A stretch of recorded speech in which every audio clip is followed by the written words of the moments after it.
Bom, hoje, nossa quinta aula, nós vamos discutir a última parte sobre o tópico de oscilações, conversando a respeito das chamadas oscilações amortecidas, forçadas e amortecidas e forçadas.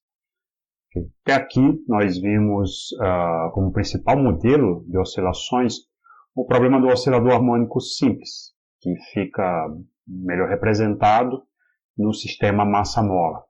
Então, nós estudamos, nesse caso, algumas propriedades, mostrando que esse tipo de movimento é um movimento periódico, ou seja, que existe um tempo característico onde a posição do objeto volta a ser um valor que ela já foi antes, e que a função horária que escreve esse movimento fica completamente determinada através de uma expressão que depende de dois parâmetros, duas constantes, que são obtidas a partir das condições iniciais. São essas constantes a amplitude e a fase.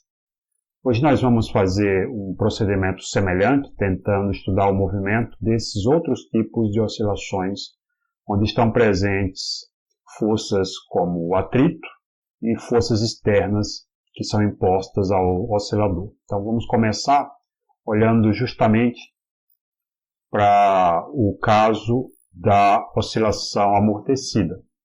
Então, o modelo simples que descreve essa situação é aquele, novamente, do sistema massa-mola, onde a massa oscila em torno de uma posição de equilíbrio, graças à força elástica que a mola exerce sobre ela. Mas agora eu vou considerar que ao longo desse movimento, esse corpo de massa M, ele está em contato com um fluido que faz sobre ele uma força que se opõe ao movimento, chamada força de atrito viscosa. Esse modelo para a força de atrito pressupõe que essa força ela é proporcional à velocidade com que o objeto se move no fluido. Tá? Notem que aqui nós não estamos tratando de um atrito como normalmente são aqueles atritos escritos no curso de Física 1, que são atritos estáticos ou cinéticos que estão relacionados ao contato entre o corpo e a superfície. Aqui não se trata desse atrito por conta do movimento do bloco de massa M sobre essa superfície desenhada na figura, mas sim do contato do objeto com o fluido onde ele se move. Tá? Pode ser o ar ou pode ser um fluido qualquer, como por exemplo, no caso quando nós estudamos outros sistemas oscilantes do oscilador hidrostático, onde esse corpo oscilava dentro de um fluido líquido, como por exemplo a água.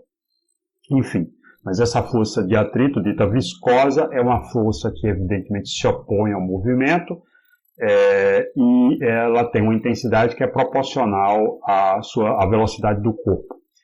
A constante de proporcionalidade que aparece aqui nessa expressão através desse fator B, ela está ligada a diversos aspectos da interação entre o corpo e o fluido, tais como, por exemplo, a forma do corpo e propriedades do fluido, como a densidade, a temperatura desse fluido, ok? Então, todos esses fatores que podem ser importantes na forma como o fluido vai interagir com o corpo, ficam depositados, ficam escondidos através dessa constante de proporcionalidade B. Bom, muito bem. Então, dito isso, nós podemos passar a escrever a equação de movimento para esse problema, o sistema massa-mola submetido agora, além da força elástica, a essa força de atrito viscosa, da seguinte maneira. Então, nós temos massa vezes aceleração igual à força resultante. Essa força resultante consiste de uma parcela que é a força elástica e a outra que é a força de atrito viscosa. Tá? Todas as duas têm o mesmo sinal, uma vez que, como por exemplo nessa situação aqui em que o corpo se move para a direita, né, se afastando da sua posição de equilíbrio, evidentemente a força elástica aponta para a esquerda, tentando restaurar essa posição de equilíbrio, e a força de atrito também aponta no mesmo sentido, uma vez que ela se opõe ao movimento. Bom, então, tomada essa equação, nós podemos escrevê-la de uma forma um pouco diferente, dividindo todos os fatores por M. Então, elimina-se essa massa que aparece aqui no primeiro termo. Esse termo gama que aparece aqui nessa segunda equação é a razão da constante de proporcionalidade da força de atrito B dividido pela massa. E o ômega zero ao quadrado é a razão que a gente já conhece desde o oscilador harmônico simples da constante elástica dividido pela essa massa. Então nós temos essa equação aqui, que se não fosse o fator gama seria exatamente a equação do oscilador harmônico simples, mas tem a presença desse termo que envolve o atrito viscoso. Então nós novamente temos uma equação diferencial ordinária de coeficientes constantes, todos os fatores que aparecem multiplicando as derivadas, a própria função não depende do tempo, e homogênea, né? A soma desses termos é igual a zero. Então existem métodos apropriados para resolver essas equações diferenciais, nós não vamos tratar de detalhes aqui, mas assim como nós fizemos para o caso do oscilador harmônico simples, tem um vídeo como anexo a essa exposição, em que eu detalho a obtenção da resolução dessa equação diferencial, tudo bem? Bom, mas agora não é isso que nos interessa, o fato é que a resolução dessa equação diferencial ela pode ter três formas distintas a depender da relação que existe entre o fator gama, que está ligado ao atrito viscoso, e o fator ômega zero, que está ligado à constante elástica da mola. Então, no fundo, existe uma competição, a qual nós já devíamos esperar, que é a competição entre a força elástica e a força de atrito. Né? Então, existem três regimes possíveis para esse movimento harmônico amortecido, que são aqueles chamados de subcrítico, quando esse ômega zero é maior do que gama sobre 2, o supercrítico, quando, ao inverso, o ômega zero é menor do que gama sobre 2, e o chamado movimento harmônico amortecido crítico, quando o ômega zero é exatamente igual a gama sobre 2. Bom, no vídeos com a solução fica evidente por que esses três regimes estão ligados a essas desigualdades e a essa igualdade final. Mas, por hora, o que nós vamos fazer, então, é simplesmente caracterizar as funções horárias para cada um desses regimes e explorar algumas das propriedades que cada um deles tem. Então, a primeira situação é a do regime subcrítico, quando o ômega zero é maior do que gama sobre 2. Nessa situação, a função horária que responde pelo movimento do oscilador harmônico amortecido é dada por essa expressão aqui, com esse fator exponencial de menos gama sobre 2 vezes t, multiplicando aquele termo que seria o mesmo termo presente no oscilador harmônico simples, se esse ômega aqui fosse só o ômega zero. Claro, ele não é só o ômega zero, ele é um fator menor do que o ômega zero, como aparece aqui. Tá? Se gama é igual a zero, evidentemente essa expressão volta a ser precisamente a mesma do oscilador harmônico simples. Então, o fator gama de atrito tem dois impactos. Ele muda a frequência de oscilação, dessa forma aqui, e ele adiciona à solução um fator multiplicativo que é uma exponencial negativa com o tempo, ou seja, à medida que o tempo passa, esse corpo ele vai começar a oscilar com uma amplitude que vai diminuindo. Se nós olharmos para essa expressão aqui, esse fator multiplicativo do A vezes a exponencial desempenha um papel de uma amplitude que depende do tempo. E essa amplitude, uma vez que ela é exponencialmente decrescente com o tempo, significa que ela vai diminuindo. Então, tirado da posição de equilíbrio, o corpo, ele passa a oscilar em torno dessa posição, só que com a amplitude cada vez menor, até que eventualmente ele vai tender a voltar à posição de equilíbrio e estacionar nessa posição. A gente pode ver isso, por exemplo, nessa figura aqui, em que a posição como função do tempo é mostrada, e a curva em azul mostra precisamente como o corpo vai oscilando, e à medida que a oscilação evolui no tempo, a amplitude de oscilação se torna menor, até que eventualmente o objeto acaba parando na posição de equilíbrio. Bom, embora esse movimento não seja genuinamente um movimento periódico, porque à medida que o tempo passa, o objeto oscila com uma amplitude cada vez menor, o que significa que ele não vai voltar a repetir posições que ele ocupou antes.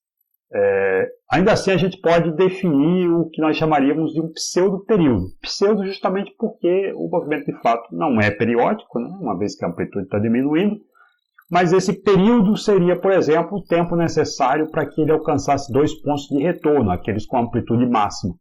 A gente vê aqui duas situações como essa, a separação entre esses dois picos da curva se dá através de um tempo que é caracterizado de maneira semelhante ao do oscilador harmônico simples por um período, entre aspas, aqui, que é dado por 2π dividido pela frequência angular. Essa frequência angular, que não é exatamente a frequência angular relacionada à mola, mas tem esse fator de correção devido ao atrito. Tá? Então, essa oscilação ela vai sendo amortecida à medida que o tempo passa e, eventualmente, ela desaparece, tornando, então, o corpo a sua posição de equilíbrio, onde ele vai ficar parado aí ad infinito. Tá? Então, esse é o movimento chamado movimento amortecido subcrítico. Ele tem como característica ter essa oscilação, que é uma oscilação que decai com o tempo na forma exponencial. Bom, a segunda situação é aquela do movimento supercrítico. No caso do movimento amortecido supercrítico, eu tenho que o ômega 0 é menor do que γ sobre 2. Então aqui eu já devo esperar que, uma vez que o ômega 0 está ligado à força elástica e o γ está ligado à força de atrito, que essa seja uma situação em que a força de atrito suplanta a força elástica. Então, se a força elástica é responsável por manter o movimento, eu devo imaginar que esse movimento ele é mais rapidamente freado do que a situação anterior, quando a força elástica ainda excedia a força de atrito. Bom, a solução da equação diferencial que rege o movimento desse sistema para esse caso é dada por essa expressão aqui, onde ao invés de eu ter um termo do tipo harmônico, como o cosseno que aparece na outra expressão, aqui aparecem apenas essas exponenciais, né? Com esse fator beta sendo esse valor aqui.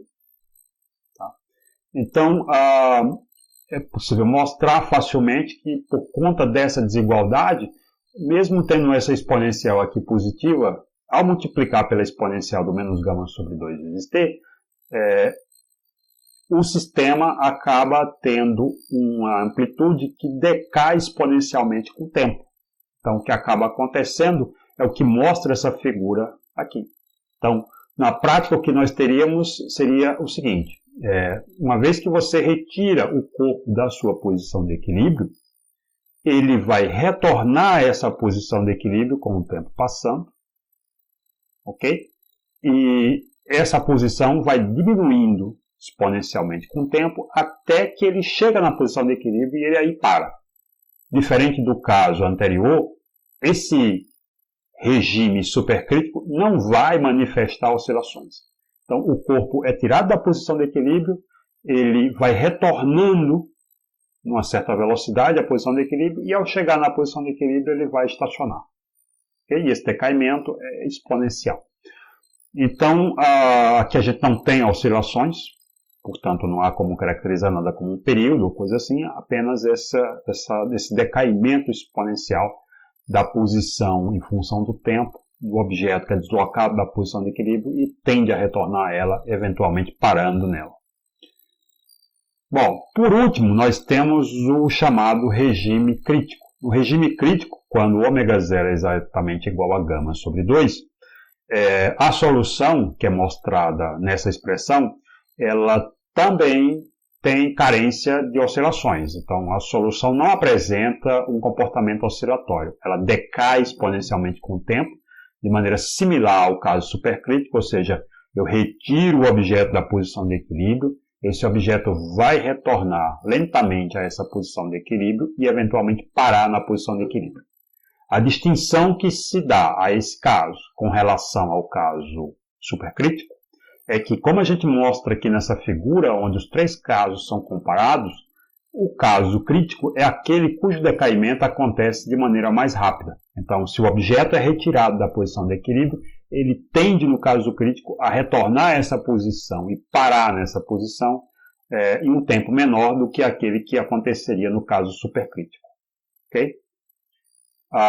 É importante perceber que esses três casos eles podem ser eventualmente úteis em diferentes aplicações que se queira dar a esse tipo de sistema. Não necessariamente a primeira situação, que ainda conserva oscilações, é uma situação que é sempre ideal. De fato, dependendo como eu queira aplicar a dinâmica, uma situação vai ser melhor do que a outra. Então, claro, Se eu estou interessado em manter uma situação em que o sistema oscile, mesmo sabendo que por conta do atrito, eventualmente essa oscilação vai parar, eu tenho que procurar ajustar o meu sistema para que ele opere num regime subcrítico, ou seja, com a força elástica excedendo a força de atrito, ou seja, com ômega 0 relacionado com gama daquela maneira, ômega 0 sendo maior do que gama sobre 2.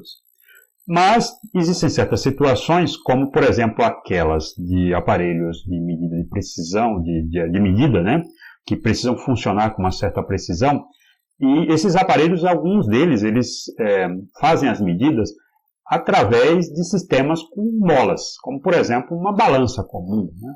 Você coloca um objeto sobre um prato, esse prato ele está ligado a uma mola e a deformação dessa mola é quem vai dar uma medida do peso daquele objeto que você está colocando sobre a balança.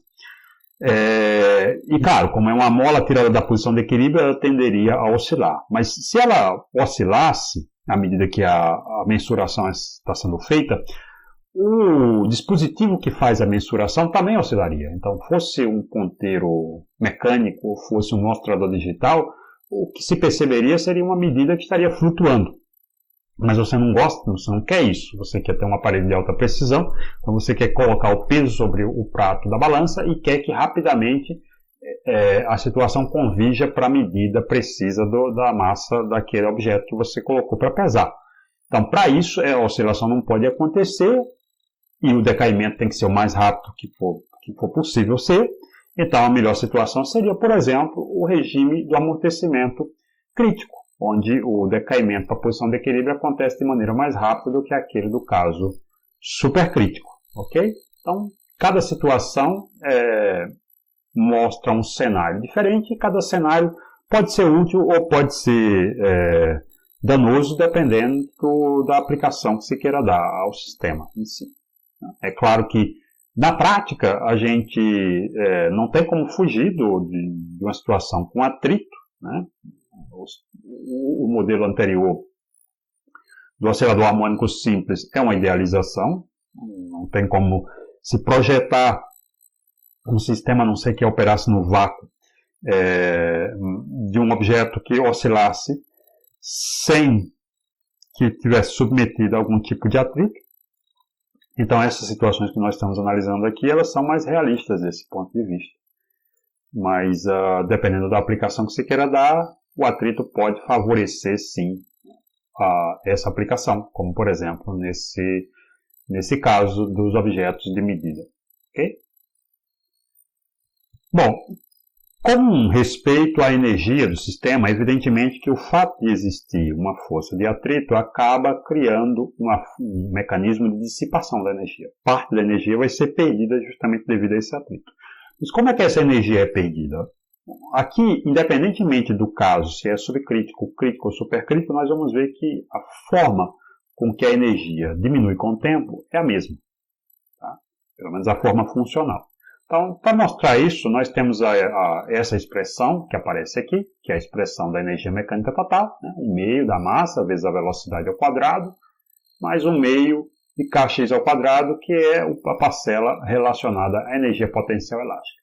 Bom, se eu derivo essa energia com o tempo, evidente, eu tenho que lembrar que a velocidade depende do tempo, a posição também depende do tempo, e aí ao fazer essas derivadas, né, aqui então teria que derivar esse termo, cai um 2, mata esse meio, aí eu tenho o próprio dx dt, vezes a derivada do dx dt, que dá a segunda derivada, que é a aceleração, e aqui também cai um 2, fica kx vezes a derivada de x com relação ao tempo. Então, feitas as manipulações apropriadas, que vocês vão encontrar nas notas de aula, né, que basicamente consiste em colocar em evidência a parte da velocidade, você ganha essa expressão, e esse termo que aparece aqui, ele pode ser eliminado simplesmente tomando a equação de movimento, né, e substituindo m d2x dt2 mais kx por e menos bv, que é o que nós temos na equação de movimento.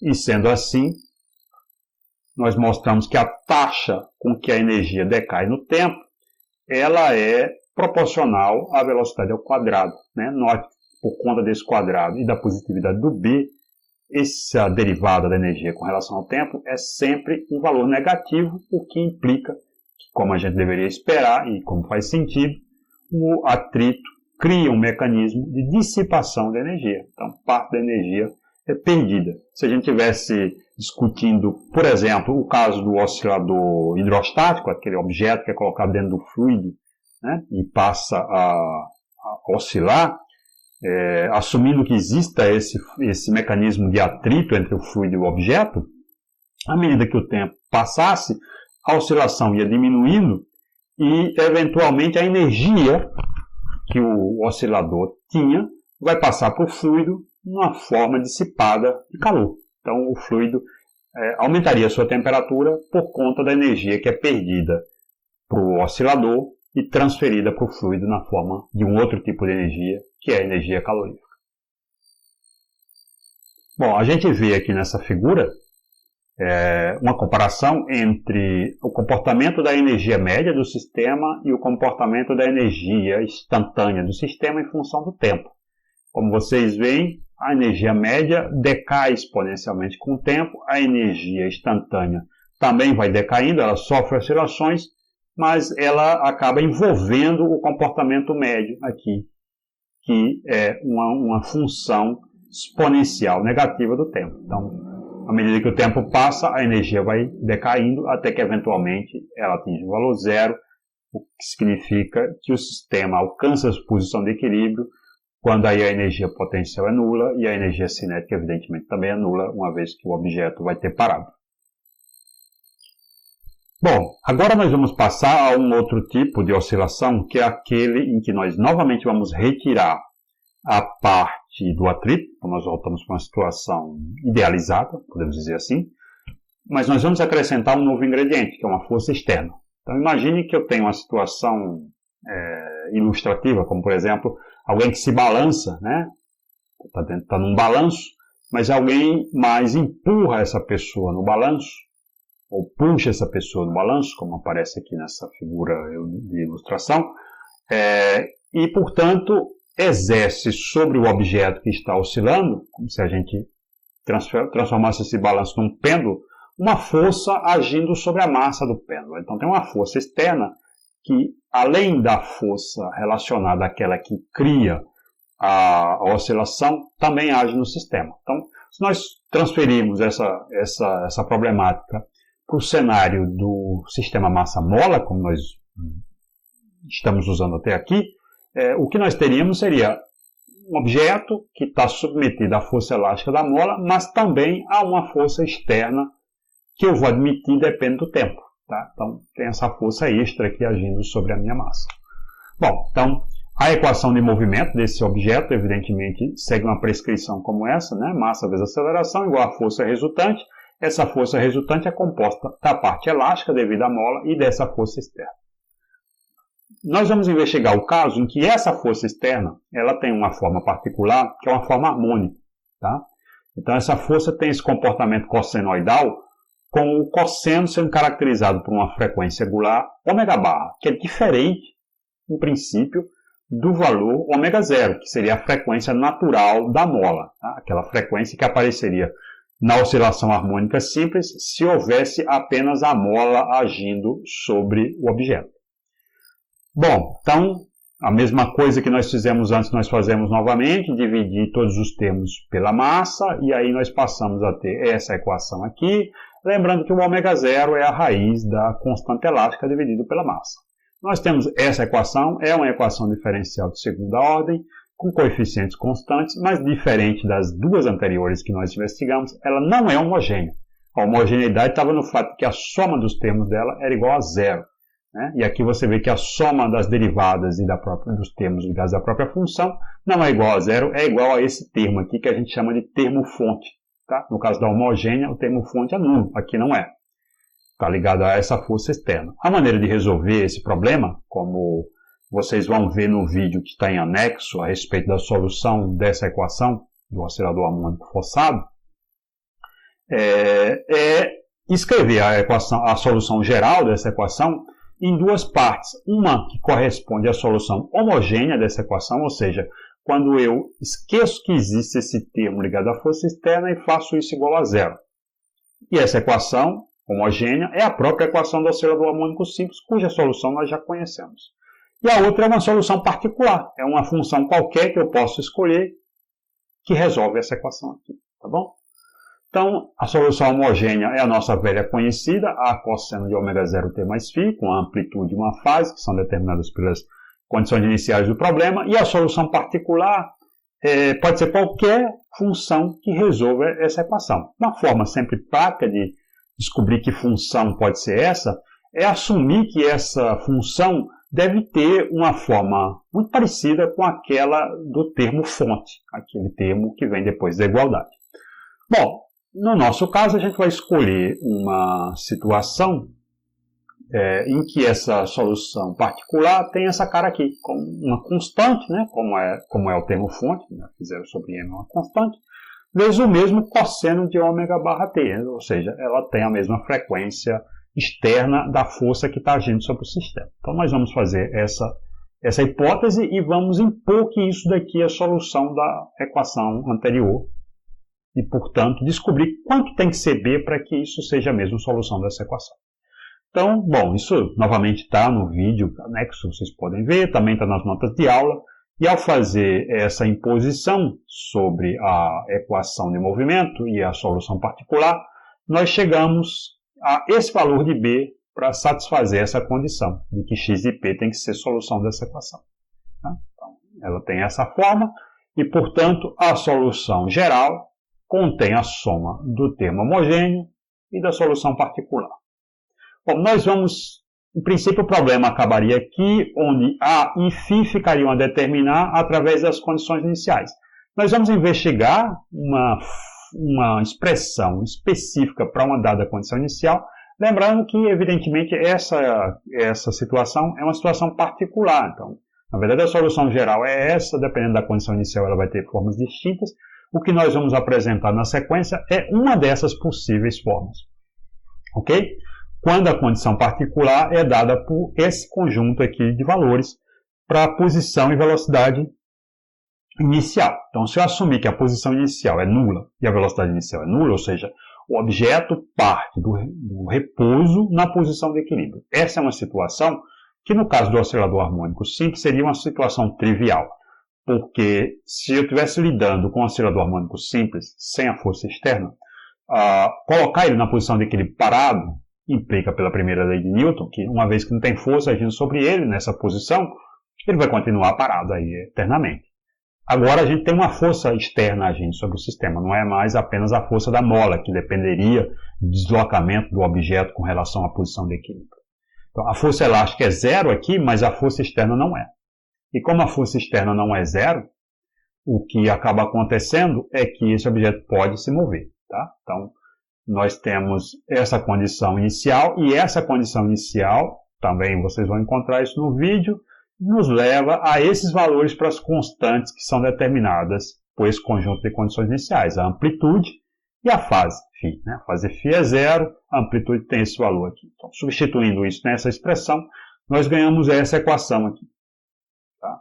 Se a gente olha para essa equação, ela é parecida com uma equação que seria a equação de uma função horária para um movimento harmônico, né? Uma constante multiplicando um termo ligado ao cosseno. É evidente que tem dois cossenos, mas seria uma forma de um cosseno ainda assim. E com esse termo, então, fazendo o papel de uma amplitude. Tá? Então, essa amplitude, em princípio, ela dependeria da frequência da força externa, do ômega barra, dessa forma aqui. Bom, aqui essa expressão da amplitude está escrita com um módulo, simplesmente para lembrar, né, que a amplitude é um valor sempre positivo. Então, como essa frequência da força externa poderia ser maior ou menor do que ômega zero, esse valor que está multiplicando aqui o x e t, ele pode ser positivo ou negativo, mas a gente, quando trata do valor da amplitude, trata apenas do valor absoluto. Então, por isso, a presença desse módulo aqui, para considerar tanto o caso em que ômega zero é menor do que ômega, quanto o oposto. Bom, então, essa amplitude, como eu disse, depende da frequência da força externa, e a forma com que ela depende é essa daqui, mostrada nessa figura. Existe um valor específico, que é quando a frequência da força externa é exatamente igual ao ômega zero, a frequência natural da oscilação, aquela que existe apenas devido à mola. E nessa situação, se a gente olha para essa forma funcional da amplitude, nós vemos que o denominador se anula, o que leva a amplitude a divergir. Então, aparece uma divergência na amplitude, de maneira tal que nós teríamos uma amplitude infinita desse valor. Então, se eu olho à direita ou à esquerda desse valor, ou seja, se eu estou variando a frequência externa, me aproximando do valor de ômega zero, com valores menores, eu observo que à medida que eu me aproximo, a amplitude vai crescendo e diverge quando a frequência externa é exatamente igual a ômega zero. A mesma coisa acontece se eu passo de valores da frequência externa maiores do que aquele da frequência natural ômega zero e vou diminuindo esse valor, me aproximando do ômega zero. Então, novamente, eu vejo a amplitude crescendo e, eventualmente, ela diverge quando essa frequência externa se torna igual à própria frequência natural. Então, esse regime em que há a divergência da amplitude para esse movimento harmônico forçado é o que nós chamamos de ressonância. Tá? Então, o regime de ressonância é aquele em que a amplitude alcança um valor, o máximo valor possível para ela. Nesse caso, é um valor infinito, tá? Quando eu tenho apenas o forçamento. Então, no caso do forçamento, o ponto em que a amplitude diverge localiza o chamado regime de ressonância.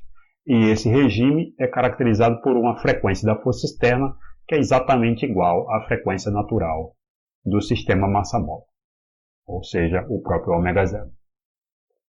Bom, nós poderíamos calcular como é a cara da função horária nesse regime, ou seja, quando eu tomo o limite da frequência externa tendendo para o ômega zero, com que cara fica a função da posição com relação ao tempo.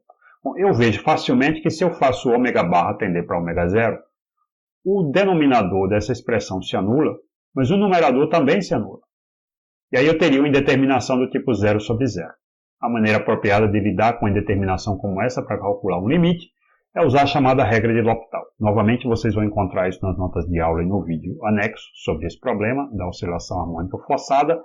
E a expressão final, tomada esse limite usando a regra de L'Hopital, é dada por essa forma aqui para a função. E note que o termo que multiplica o termo harmônico, que é o seno aqui, é uma função linear com o tempo, o que significa que esse fator faria o papel de uma amplitude que cresce linearmente com o tempo. Então nós vemos aqui nessa figura justamente que à medida que o tempo passa, o objeto está oscilando com amplitude que vai aumentando, tá? Até que, eventualmente, para um tempo suficientemente longo, isso alcança valores tendendo ao infinito. Tá? Mas esse aumento se dá de forma linear, como a gente vê aqui as curvas que envolvem a função seno, com amplitude cada vez maior. Okay? Então, essa é uma situação em que, diferente do caso do atrito, nós devemos imaginar que a energia desse sistema aqui está aumentando com o tempo, uma vez que a amplitude do sistema está aumentando com o tempo dessa maneira linear.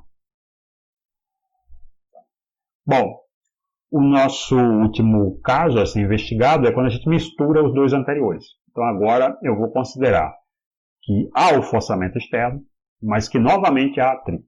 Essa é uma situação mais realista, quando eu quero lidar com um problema que tem um movimento, seja ele forçado ou não, mas que exista o atrito. Então, o atrito que nós vamos usar é o mesmo que nós usamos antes, o atrito viscoso, cuja força é proporcional à velocidade do objeto, só que agora com o acréscimo dessa força externa, que nós vamos considerar exatamente no mesmo formato do caso apenas forçado. Então, nós temos essa equação de movimento, com f de t novamente tendo aquela mesma expressão para ele. Tá? A equação é essa daqui, a ser resolvida. Também essa é uma equação diferencial ordinária de segunda ordem, com coeficientes constantes e não homogênea. A forma de resolver é semelhante, aqui nós não vamos lidar com os detalhes dessa solução, apenas indicar que, ao fazer a solução completa, que como no caso forçado, simplesmente forçado, envolve encontrar a solução da equação homogênea e uma solução particular. Nesse caso, nós vamos lidar com uma situação para encontrar a solução homogênea do movimento amortecido subcrítico apenas, tá? Então, porque a princípio eu faria isso daqui igual a zero, resolveria essa equação, que é exatamente o que nós fizemos quando lidamos com o problema somente amortecido. E aí nós teríamos, em princípio, aqueles três regimes a depender dos valores relativos que houvessem entre o ômega zero e o gama. Mas aqui nós vamos fixar uma dessas situações, que é aquela do regime subcrítico, ou seja, quando o ômega zero é maior do que gama sobre 2. Então nós temos essa expressão aqui como a expressão total. O ômega é dado por esse fator, como relembrando, né?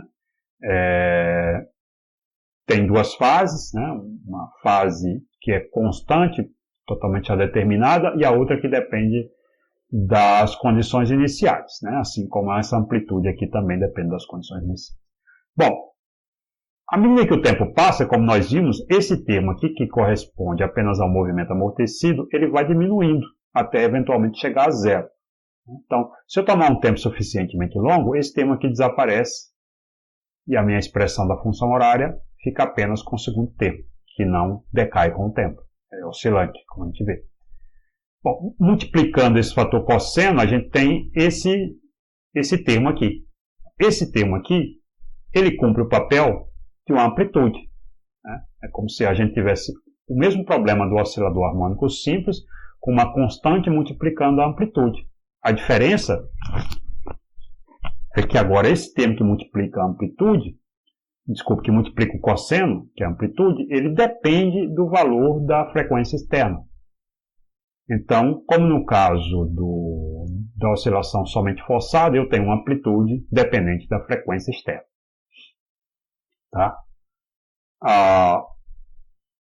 Se eu desenho a curva que representa essa função, o que eu observo é que, diferente do caso somente forçado, por conta do atrito, né, se eu tomo ômega igual a ômega zero, não existe mais divergência. Né? Esse fator aqui, de fato, não diverge mais. Justamente por conta desse gama que aparece aqui. Né? Se gama fosse zero, ômega igual a ômega zero criaria uma divergência. Como o atrito não é nulo, essa divergência não existe mais, mas o que existe é o máximo dessa função. Então, o regime de ressonância desse sistema forçado e amortecido não é de uma amplitude infinita, mas de uma amplitude que alcança um valor máximo. Tá? Esse valor máximo pode ser localizado derivando-se essa expressão da amplitude como função da frequência externa em relação a essa frequência externa e igualando essa derivada a zero. É a forma padrão que nós usamos para encontrar extremos de funções. Né? Então, nós vamos encontrar esse valor, ômega r, também vocês vão encontrar no vídeo anexo o cálculo para essa frequência de ressonância, que caracteriza o máximo da amplitude, e essa frequência de ressonância é dada por essa expressão aqui. Tá? Eu tenho ômega zero ao quadrado menos gama 2 sobre 2, raiz quadrada disso. Tá? Novamente, se o atrito não existisse, a frequência de ressonância seria o próprio ômega zero, e aí a gente não teria um máximo local, como esse, nós teríamos uma divergência na amplitude. Então, a frequência de ressonância está associada a esse ponto de máximo, e no caso da existência do atrito, a amplitude não alcança um valor infinito, porque o atrito não deixa isso acontecer. À medida que a amplitude vai crescendo, a perda de energia também vai aumentando, e com isso a amplitude acaba restando finita. Tá? Embora ela alcance um valor máximo, mas ela não diverge. Então, a energia acaba ficando limitada por conta mesmo da presença de uma força externa, mas por conta do atrito que consome a energia suficiente para não deixar a amplitude divergir. Ok? Então, por hora é isso. A gente vai ver daqui a pouco alguns outros exemplos e ilustrações de como a ressonância pode ser um fator preponderante nas oscilações, porque uma vez que a amplitude cresce nesse regime de ressonância, isso pode ser um dificultador para o sistema em si. Essa situação pode ser benéfica em alguns casos, mas também pode ser bastante maléfica, como vocês vão ver quando o regime de ressonância afeta as propriedades de idoneidade do sistema, ou seja, deixa um sistema sob o risco de colapsar. Ok? Então, por hora, é isso aí. Até mais.